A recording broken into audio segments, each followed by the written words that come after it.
everyone, and welcome to our latest Strong Women, Strange Worlds group author reading.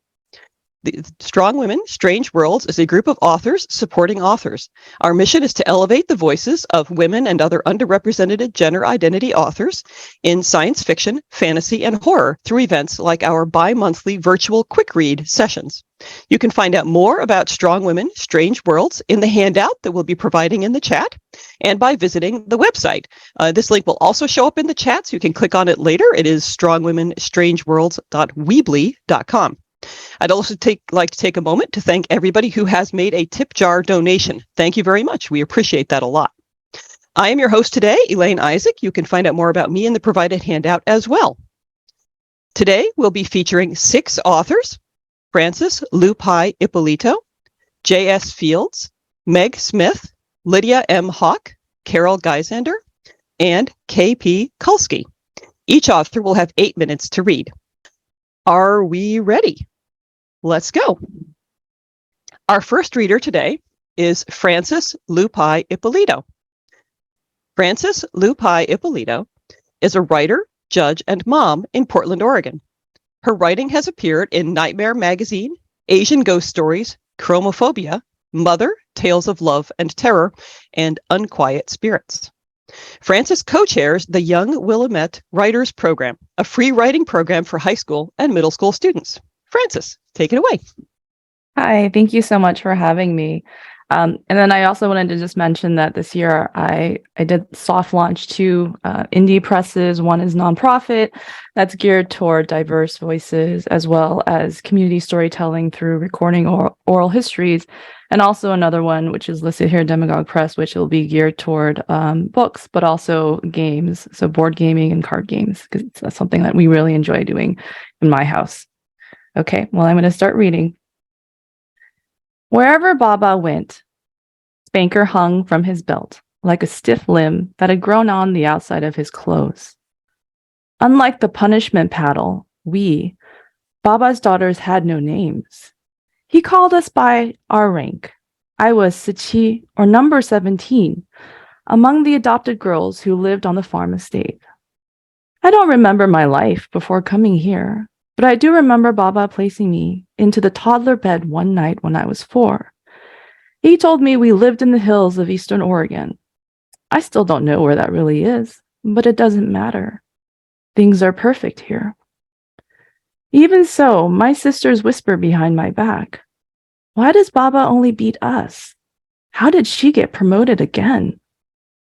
Their jealousy used to irritate me. After all, it wasn't my fault they couldn't please him. The punishments have always been clear. 1 to 30 strikes for lying, 31 to 50 for indolence, and 50 or more for disobedience. I've told this much to the newest sister sitting across from me at the living room table. Baba left her in my care for the night. I've given her some of the rules, but saved the most important one. There's something else you mustn't do, 88. Worse than disobeying? The 14-year-old girl asked. She looked younger than her age, with gaunt cheeks that gave her an unnaturally sharp face. As I stared, she trembled, rattling her chair and scraping the wooden legs at the floor. Never forget Mother. I pointed to the ancestral tablet on the mantel. 88 tilted her head and squinted at the bronze frame that bordered a rectangular inset of white jade. From our seats, I couldn't read the carved inscription of Mother's name, although I knew it by heart. Tanhua, 88 whispered. You can read Chinese? Not many of the girls did when they first arrived. She bowed her head and stared into the table. Madame Yue taught us enough to recite poetry for the clients. I hid my expression behind a cradled teacup. At age 20, I'd spent years training with my sisters. We were all orphans once. Baba selected us from foster homes, wicker baskets left on doorsteps, and families that couldn't feed more than one mouth. But none of us came so late in age or from there, a brothel in some nearby town. Baba preferred to adopt the youngest, purest ones, in order to fully shape their minds and bodies, he told me years ago. What was she like? 88 asked when she finally raised her head, cheeks still mottled scarlet. I smoothed loose strands of my braided hair and straightened my posture before reciting, as Baba had taught me. Mother was born in Taiwan. Our parents married many years ago, but Mother died before he could bring her to America. Oh, she must have been alluring and seductive. My face tightened. 88 spoke like a prostitute and smelled like one too. The artificial rose scent lifted off her tiny body in a dilating orbit and clung to my nostrils until the cloying sweetness overpowered the gentle jasmine of steep leaves. Ignoring her, I continued. There is a painting in Baba's private rooms. Only number 1 is allowed there. Baba says Mother was intelligent, beautiful, and virtuous. He encourages us all to be like her. 88 glanced at the ancestral tablet, but her gaze soon roamed the outer room of my 2-room living space, sweeping over the delicate peonies and cranes carved into mahogany wall paneling, and lingering to tally the expensive pear-wood lamp stands, sandalwood armchairs, and camphor chests. I pretended to look away, to drink my cooling tea, but felt her eyes creep like hungry mice up the peach silks draped across my body. I adjusted my collar, imagining how the cheap raw silk she wore must chafe. If I become like you, Baba will love me too, she announced. Her starved face hardened into seriousness, and her eyes narrowed into crescents. Bring me hot water in a bath bucket, I ordered 53, who was too busy stealing glances at 88 to properly balance the used teacups on the serving tray. The teapot slipped off the edge of the tray and clattered sideways onto the table. 88 shrieked and slapped at the hot stains spreading over her dress and a shadow of lengthening fingers. I tapped 53 on her cheek with my folded fan. That's an imported clay pot. I kept my voice even and let the tip of my fan droop to a relaxed angle toward 88.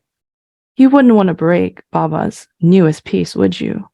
I struck the fan against my palm, satisfied when 53 blanched at the rhythm of bamboo meeting skin. She grabbed the teapot and backed out of the room. The small bath bucket will do, I called after her. She was so clumsy and slow. No wonder she ranked so low even though she and I were the same age. The bath finally ready, I guided a bare 88 into the water. You'll live in the dorm, I said as I picked at her wet knots with a comb. Oh, she's not going there, Baba interrupted from the other side of the bathroom. His silhouette paused at the paper screen panel. Baba never knocked, but I was always listening for the tap-tap jingle that Spanker made when he was near. 88, however, startled and sloshed water out of the bathtub when her arms flew across her chest and her knees bent to tuck under her chin. I set the comb inside and greeted Baba outside the bathroom. He usually lowered his head for me to kiss his cheek. This time he didn't, and instead he stared at the exposed curve of 88's spine. Her nakedness revealed the child beneath the layers of painted doll. She was thin, but her skin glowed a perfect tan. Her thick hair fell like a curtain of spilled ink down her back, and in the lamplight, black strands shone with the flashes of blue. Where shall I take her? I returned to my stool and continued to run the tortoiseshell comb through her hair. She'll stay with you, he answered and knelt beside the tub. 88 tensed away from him and shivered into a tighter ball, sinking into the shallow water. With me? Only the top 10 sisters received servants. The others would be jealous I've been promoted again. You will personally accelerate her education, he ordered. Teach her? Not a promotion at all, a chore. My fingers pressed hard into the comb's carved grooves, yanking at the glistening hair, until 88 yelped and twisted free. I grabbed her head and pushed her back into position. Don't disappoint me, Baba said. Never, Baba, I answered as 88's body rocked and her elbows banged against the sides of the bathtub. Thank you.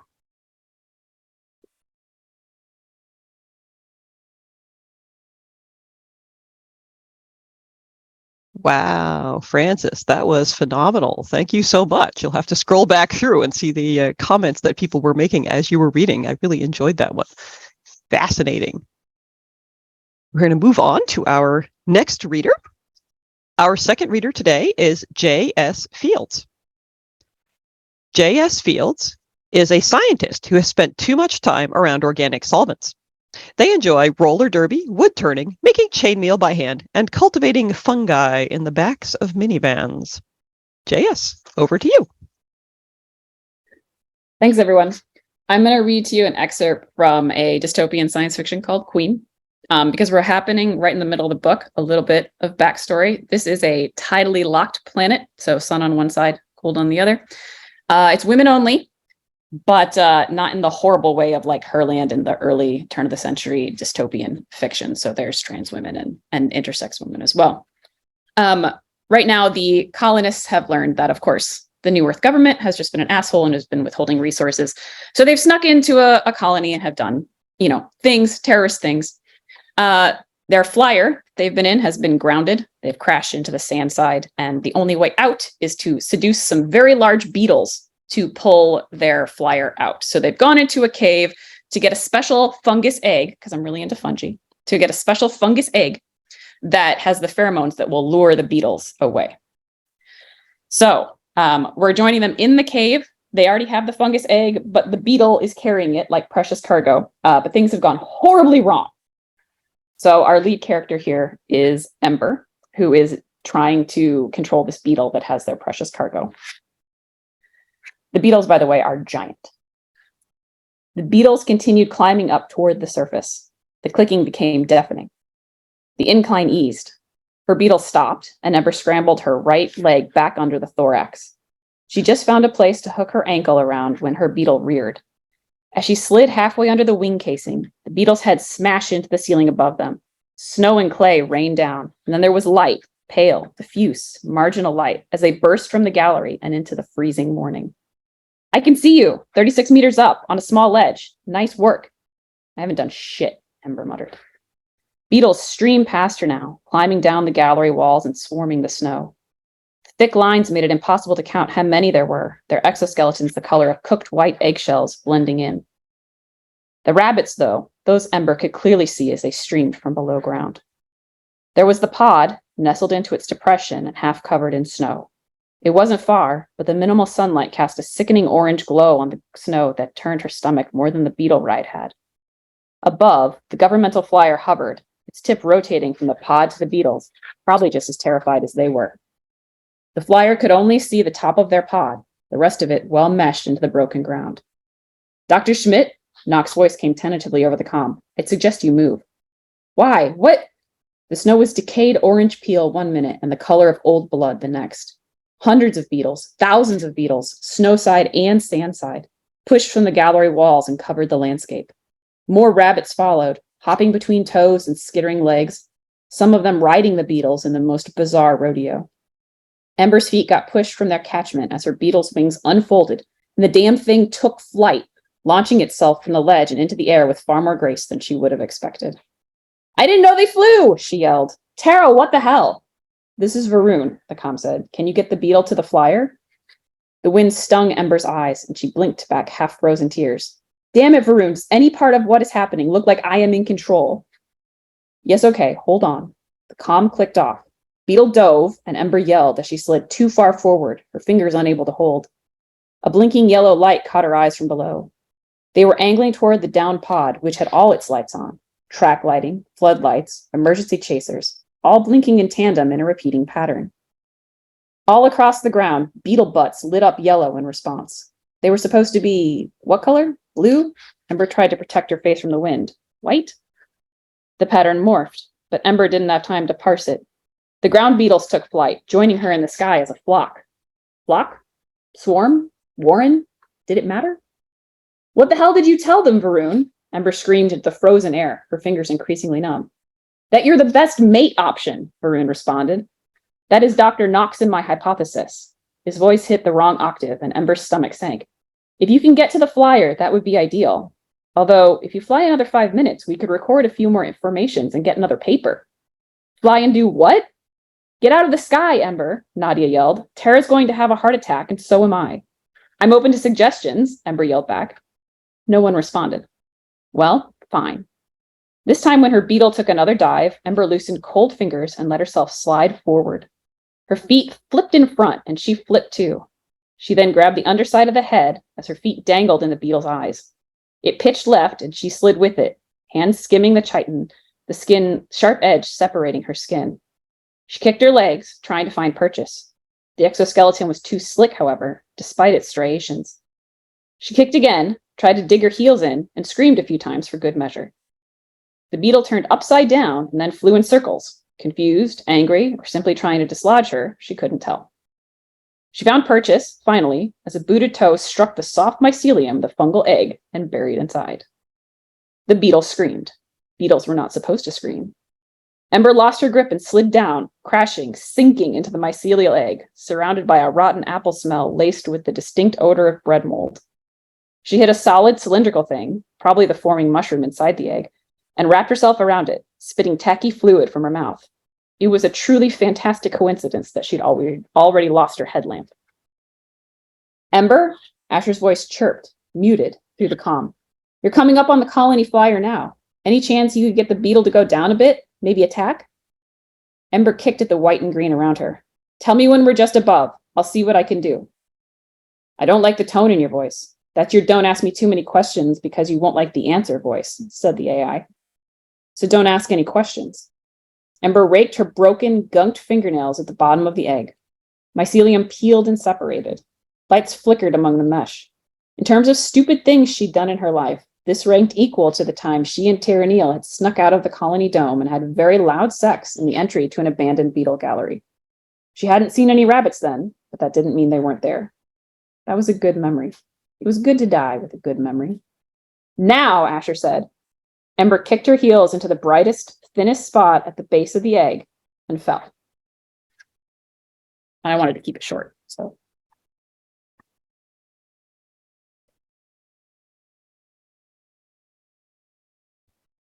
That was fantastic and alarming and sort of absurd and really engaging. So thank you so much for sharing this crazy world with us. I think you have a lot of people intrigued and enthusiastic in the comments. All right. I hope you are all having a great time so far. I know that I am. Our third reader today is Meg Smith. Joining me on screen in just a moment, I am sure. And there you are. Meg Smith's poetry and fiction have appeared in Dark Moon Digest, The Cafe Review, Muddy River Poetry Review, Starline, The Horror Zine, and many more. She is the author of 5 poetry books and a short fiction collection, The Plague Confessor. Over to you, Meg. Thank you so much. And I have to say, this is like the best power lunch I could have asked for, it being noon here in Eastern Standard Time. So first of all, thank you, everybody, for welcoming me and all the writers. And I'm going to be reading from my short fiction collection, The Plague Confessor. And it's also part of a giveaway. So folks living in the continental US can receive a hard copy. And if you win internationally, I'll be glad to send you a PDF. And it seems so apropos to continue with something of an invertebrate theme. I'm going to read from the short story, Wasp World, which, of course, some horror stories involve beautiful haunted castles and mansions. This one involves a crumbling office park in a New England town and a young professional couple named Jean and Mark. One day, Jean suggested that she and Mark go to a butterfly park that had recently opened. It was an airy atrium filled with light. Plants were meticulously groomed and soothing New Age type music was piped in. The butterflies soared and fluttered in dazzling colors. They rested on leaves, fanning their wings. There was a man and woman with a small child. There was a man and woman with a small child. A butterfly alighted on the child's shoulder and he screamed. The parents hushed him and looked around, almost as if they thought the butterflies would not approve. The butterfly remained fixed on the child's shoulder. Don't touch it, the woman pleaded. You'll hurt it. A tear streamed down the child's face, and the parents took turns calming and admonishing him. At last, the butterfly went off on its own volition, and the child was still crying. Mark and Jean looked at each other in a kind of shared telepathic sigh. I was never afraid of insects, Jean said. Mark said, that's not the first time I've seen that. Some people think all insects bite or sting. They instill it in their kids. Mark's office was located in a suburban park. It was not the modern kind, with a cafeteria and gym. There was such a park across the way, but it required walking or driving there and eating up precious break and lunchtime. Mark's office complex huddled near a highway with a buffer of trees and some wetland between them. It was part of a strip of offices and light industrial complexes strung along the highway, which stood as a barrier between them and an otherwise quiet and affluent New England town. A fox emerged from the trees and strolled into the parking lot. People from Mark's office, the nearby aviation school, and even the daycare came out to inspect it. The fox surveyed them all, then turned and retreated. She had great, grave copper eyes. Some of the gathering simply smiled or tried for a photo. Some said philosophically that there was lots of conservation land around. Townspeople had been eager to preserve all the land they could. So, someone said, expected to see wildlife. But a few people got to the local police, the state police, environmental police, and even a dog grooming business. They also called the building management. An email memo went around to all the tenants with the request that it be shared to all the employees and guests. In polite language, it said the fox could not be trapped or moved and to simply avoid contact with it. How are we supposed to do that with these kids? A woman picking up her child at a daycare asked. Before Mark could stop himself, he said, keep an eye on your kids. The woman looked at him in indignant disbelief, and her son laughed. Later that night, he told Jean when he stopped by her townhouse. It was her night to make dinner. Mark, you need a better filter, she said as she opened the oven. She was making a pot roast. She's just a concerned mom, that's all. The conversation changed quickly. Children were not something either of them talked about with any comfort. There had been a similar unease at the butterfly park. The truth was that Mark had many days and nights when he imagined a world without people. People, he decided, couldn't manage money, couldn't manage kids, and they couldn't manage nature. More accurately, they couldn't handle it. On Facebook, a friend posted a photo of an insect that he found on his car. The caption said simply, "What the actual F is this?" There were comments of shock, amusement, and disgust. Mark knew what it was. It was an enormous wasp with a magnificent curled tail. "It's an ichneumon wasp," he wrote. There were no more comments after that. It was as if no one knew what to say because someone actually knew what this creature was. At work, Mark stepped outside to make a phone call. He glanced around, but did not see the fox. He wanted a private space. He went into a tinted glass tunnel that connected the park's two wings. When Mark opened the door and took out his phone, he looked up and realized why the corridor was so quiet. He heard a scratching sound. There was a loose tile in the ceiling. Darting freely in and out were some paper wasps. As much as Mark liked and respected insects, he respected the stinging ones enough to keep his distance. However, as he moved to open the door, he stopped. The scratching noise mixed with purposeful hum of their slender wings. For the first time, perhaps, he appreciated the poetry of what they did, the grace.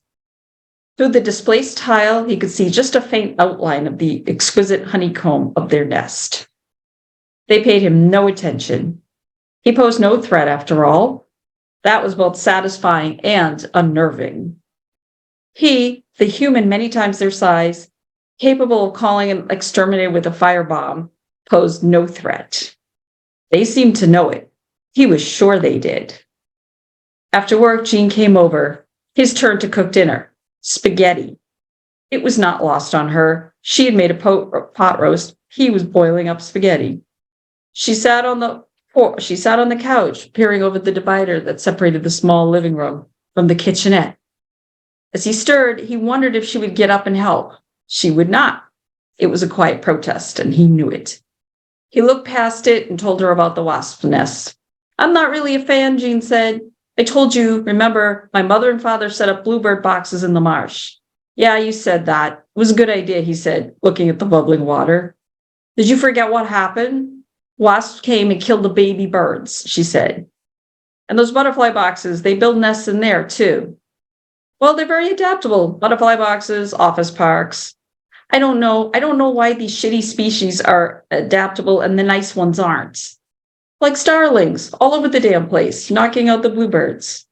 You chose a career in software, he reminded her. It makes better money than science, she reminded him. Like you, right? This is the longest boiling water ever, he thought to himself. I think you should tell building management, she said. I mean, this is a daycare, right? Not good having a wasp nest. He changed the subject and started talking about her father. They were due to visit her parents soon. She remarked on the delicious spaghetti. Very good for spaghetti, was plain to hear in her voice. That night, he had a curious dream. He was walking around in the butterfly garden alone. No disheveled matrons with fearful children, and the music was off. There were no butterflies. He looked up, just as he had done in the corridor. Everywhere was a panoply of delicate paper nests. They were attached to the roof, to the branches of the decorative trees. The air thrummed with the sounds of industry, of beating wings. The slender-waisted bodies gleamed black in the light, as did slick, glassy wings. Now and then, two would race toward each other in midair in a dance of combat, almost ritual. Invariably, one would fall.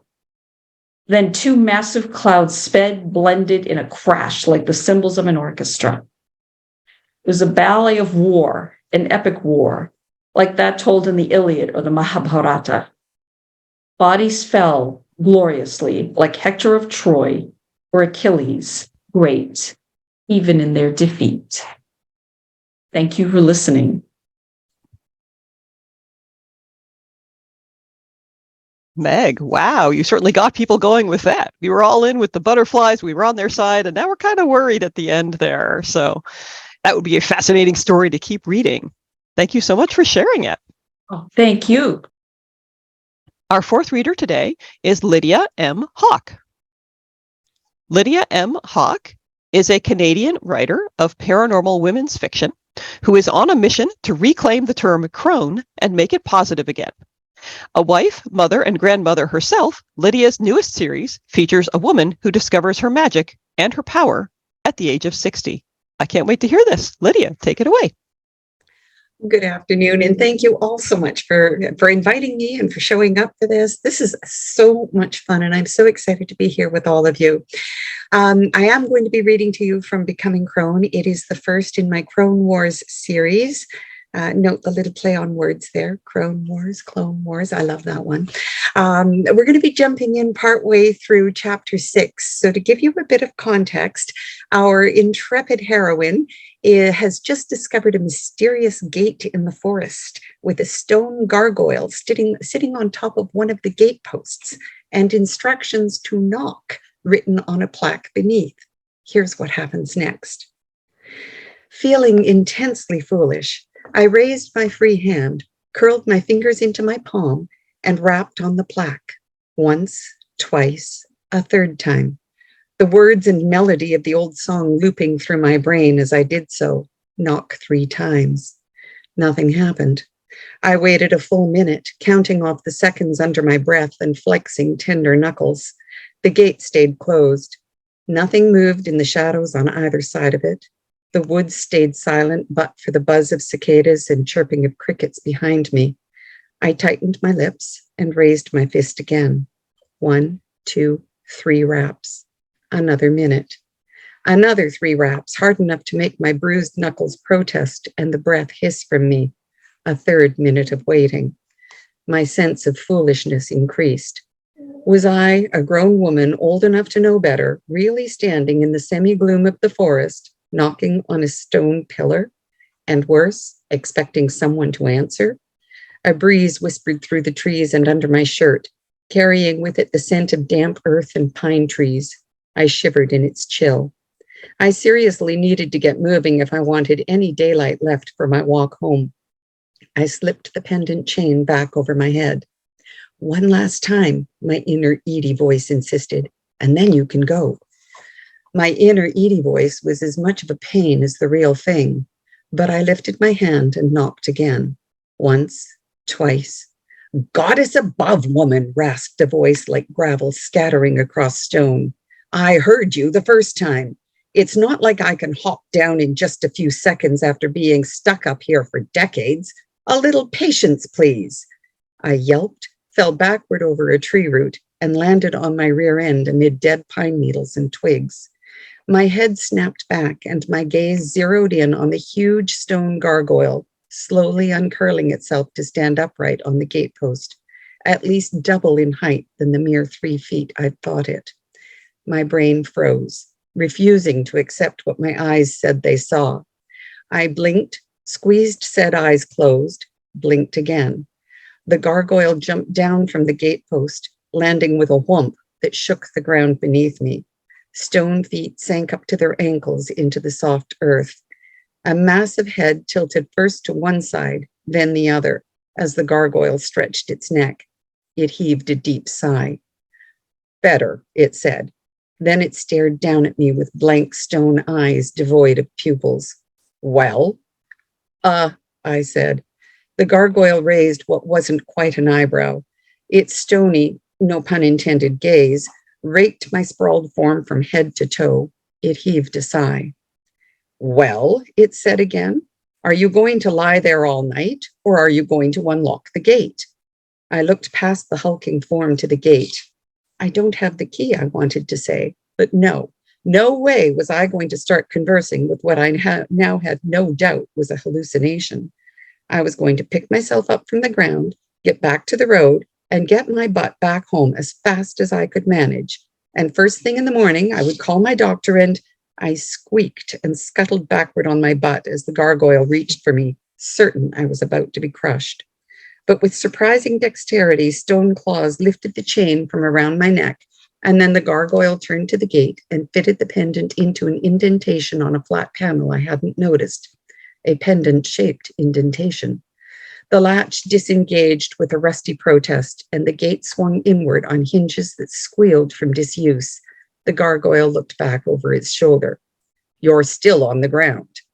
I scrambled to my feet and shot a look toward the road, which had almost disappeared in the encroaching dark. How late was it anyway? And just how long had I spent poking about, staring at a gargoyle and knocking on a plaque inscribed with a non-existent address?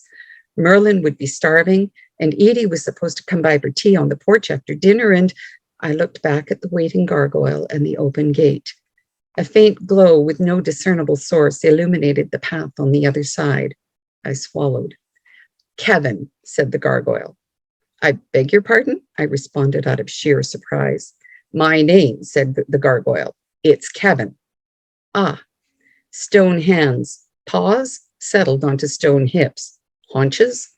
Nice to meet you, Kevin, it coached. My name is...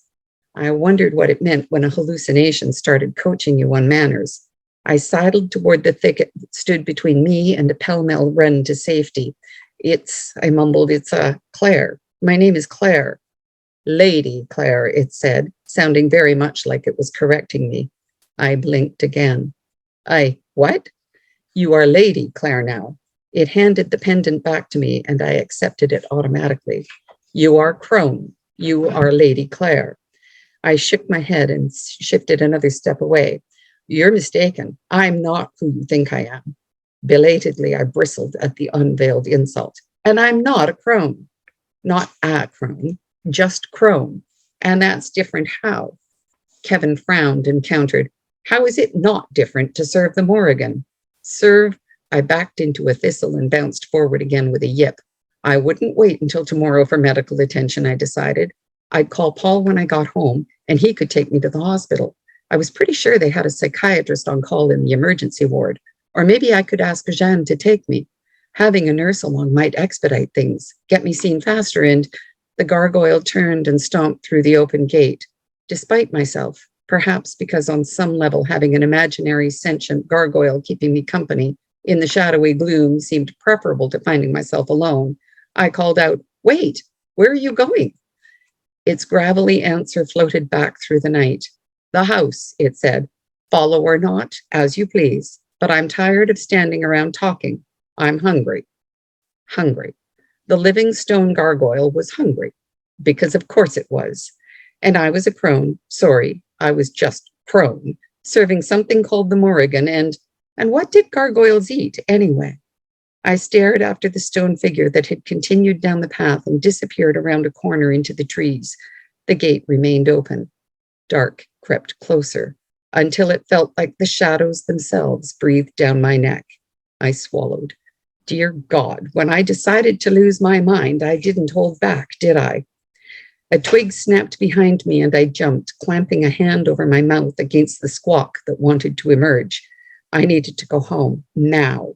But while I'd stood there waffling, the moonless night had swallowed the road and woods in their entirety, and something rustled in the leaves to the left.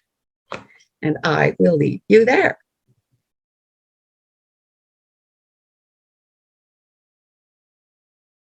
Ooh, you're so mean. We were really into that. We want more gargoyles. Arr. Also, we're desperately curious to know what gargoyles eat. I'm guessing that's going to come up later, but maybe you don't want to reveal all of your secrets just yet. Thank you so much for that fabulous reading.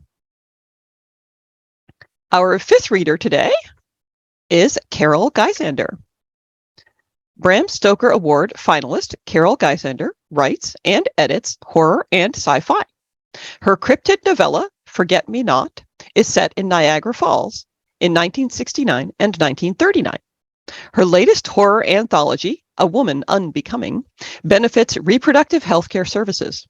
Her latest short story appears this month in Weird Tales issue 367. Carol, over to you.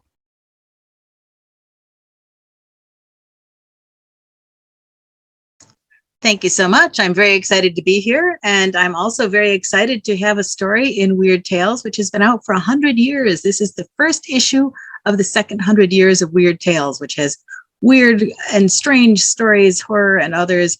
This is the cosmic horror issue.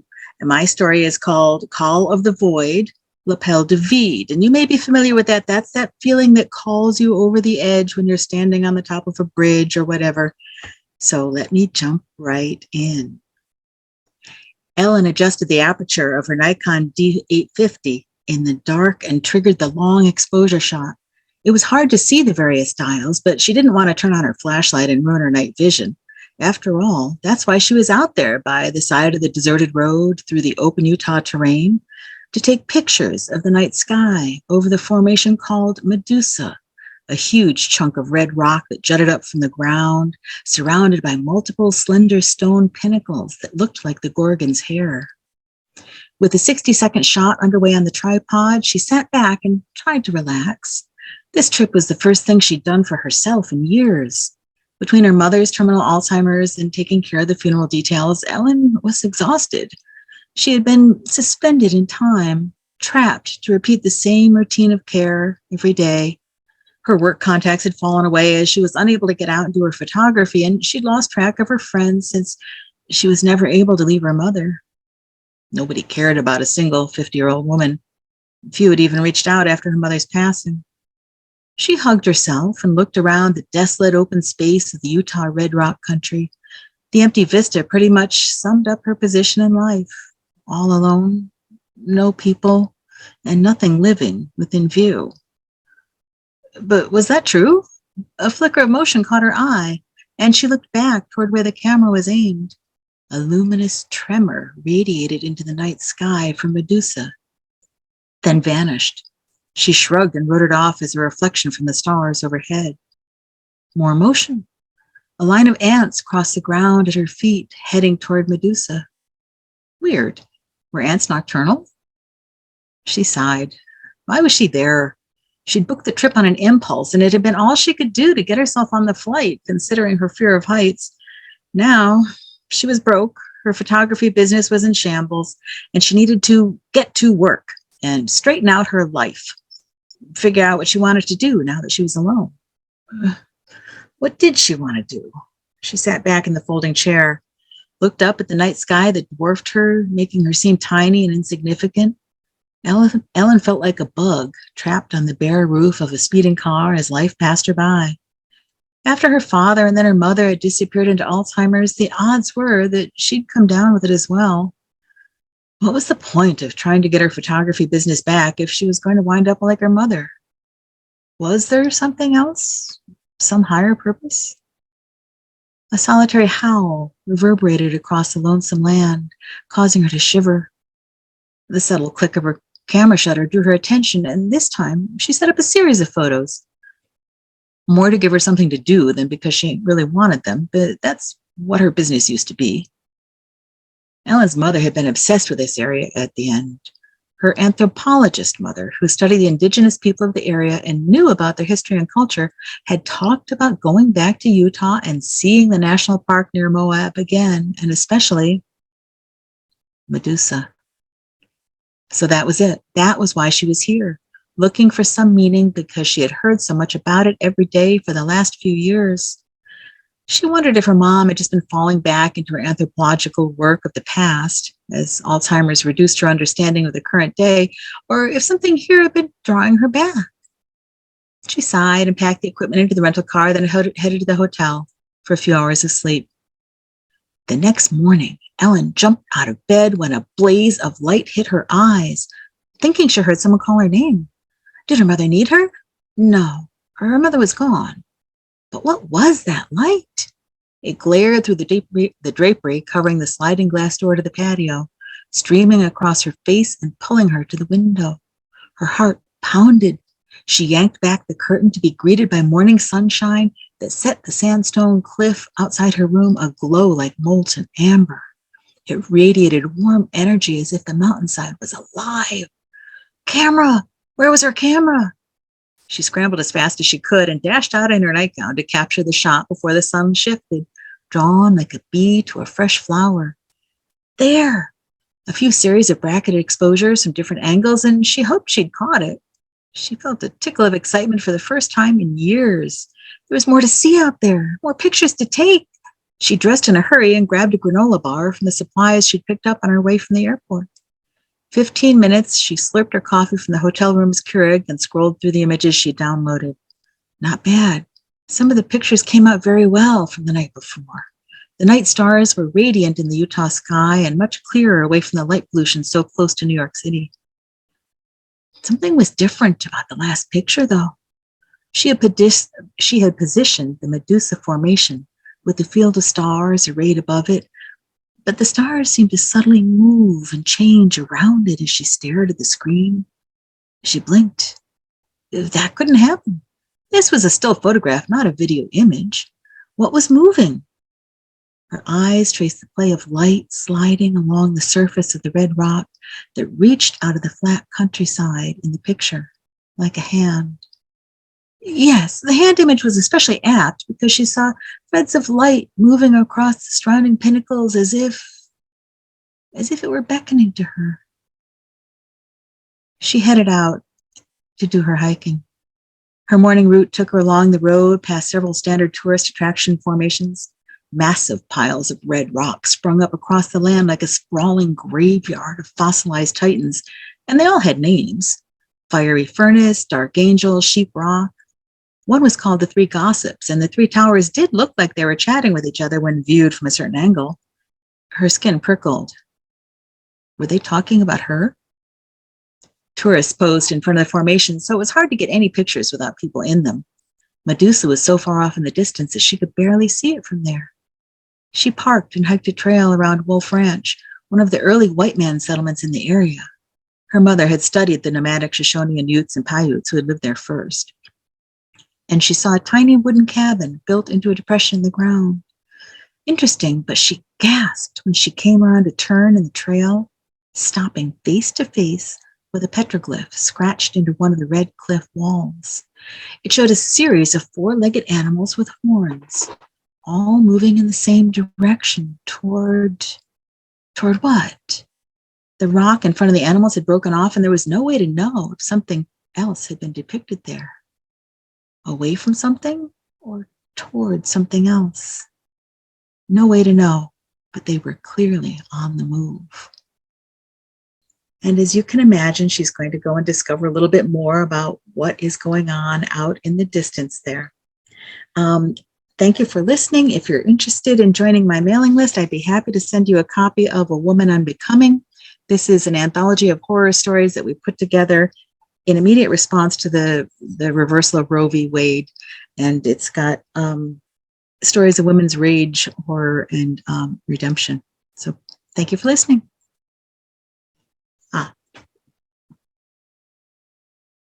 Carol, that was beautiful. I was like right back there in Utah with my camera in hand, or camera on tripod. Exactly. Very nice. All right.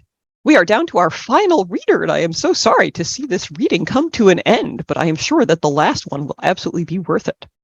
Our final reader today is K.P. Kulski.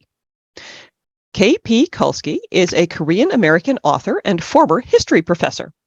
Her fiction is often inspired by history, evident in her Gothic horror novel, Fairest Flesh, from Strange House Books, and novella, House of Pungsu, from Bizarro Pulp Press. She currently resides with her family in the woods of Northeast Ohio. KP, over to you. Hello. Thank you so much for having me, and thank you to the audience for being here. This has been really a lot of fun already. So I'm going to be reading from House of Pungsu. Pungsu is it's Korean geomancy. So I like to consider this book my Korean Gothic horror novella. So I just came up with that phrase. All right. So I'm going to start from the beginning. So my soul is wind and water, and the tiger has taught me to run away from the stillness and expectations. With instinctual greed, I grip this freedom. For too long, womanhood has been the carving of the woman, prime slices for the feast of others. I'm so tired of dwindling. I'm so furious at the self-sacrifice. I'm tired of regret. Breathe fire, she tells me.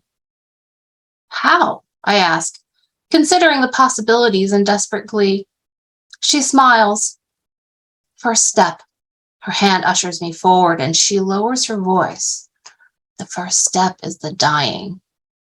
Before I'm aware of anything, she shoves me hard, and I fall like a star cast out of a false heaven. I watch the shadow of leaves formed by the setting sun poking through the trees. I think of walls. I think about being contained. Then I reject it all. Before the end, there must be a journey. And this story is my journey. Daughter. It is a palace in the style of Korean Joseon kings, a great walled collection of elaborate halls and pavilions, cobbled courtyards, and man-made reflecting pools. A stronghold of decisions, regal processions, important officials, except it has none of these things. Only the structures, walls, and 3 people in total who dwell within. Daughter, mother, grandmother. It is here that I learned who I am, what I want, to reject old values. Some might say it was too late to learn, but really, it was the perfect time and place for such lessons. It begins with menstruation. The blood seeps from the wound of womanhood, and I can't remember a time this has happened. To menstruate, to be in a state of change. Not here. Things here don't change. A world of immutability, so still that the lake's waters seem frozen into an eternal mirror. A liquid alternate reality where the streaks of orange and yellow from the setting sun contrast with the clouded blue mountains. They seem bigger in the lake's vision, as if the heavens push down instead of soaring. A heavy fall that crashes upon the rooftop of Imjin Pavilion. Or perhaps I'm seeing it all wrong. Perhaps instead the crimson-painted pillars of the ambulatory hold up not only the roof, but the heavens as well. In my red hanbok, I could be an odd addition to the pillars. another forever silent thing carved from wood, whose only purpose is to be part of the pavilion, and by extension, the palace. I have been and will be 16 forever. I cannot remember a time I've been anything else, or that grandmother and mother had been any other age. I'm well read enough to know that this is strange. There are stories filled with infants and children, of marriages. I understand these things like snapshots of someone else's life glimpsed through a window. From these stories, I gain sustenance, a stream of knowledge and the fantastic. Funny how the walls are never present in the lake's reflection, how the tops of them always fall below the lake's reflective eye. The lake suggests we pretend that only what it can see be reality. But if that was true, how would anything within the buildings be real? Are our thoughts and hopes real? These questions are quite maddening. So I rip a fluffy peony head and let the shower of white petals fall upon the liquid surface. Let the lake get a close look at the harshness of existence.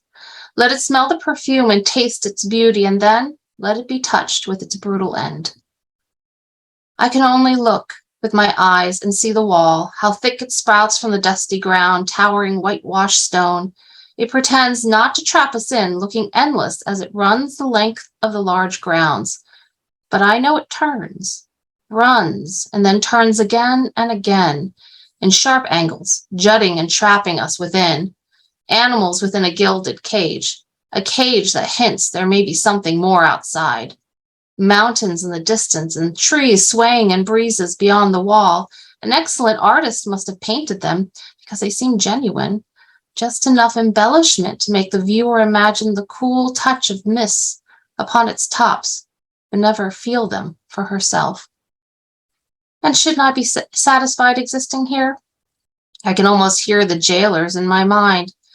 Look at what we've given you, the finest things by the finest creators, protected, secured, so that we can drain you of all your spirited existence. I step under the shadow of the pavilion. The first floor opens to the air, the creamy jade ceiling supported by a forest of columns. In the center of the open space looms a large, ornate chair. A painted screen behind it depicts a view of the mountains, the same mountains beyond the wall, illuminated by the sun and moon coexisting on opposite edges. Many times, I have wished to climb those steps and sit in the chair and imagined myself on it. But I always stop, chiding myself. That is a seat for great men, not a seat for you. Why shouldn't it be for me? Even as I reach with my girl heart for great things, I have learned to slap my own wrist, to stop the dream. Wishing for something that cannot be is a waste of time and energy. That is what Mother tells me. It only leads to disappointment. There lives an animal within me that growls when I hear this, a wild thing that wants to bite its tether. Yet I do nothing to free it. Instead, I stand very still, say little, and wait for the fury to subside. But now I am bleeding as a girl should when coming of age, a womb that has grown to fertility. But I can't help worrying that I have stifled the animal for too long, and that somehow I managed to kill it. And this blood is the bleeding of the wildness within me, being squeezed out of my spirit. I am being hollowed out. I'm going to stop there. So you can enter in to also win a copy of House of Pungsu. Thank you.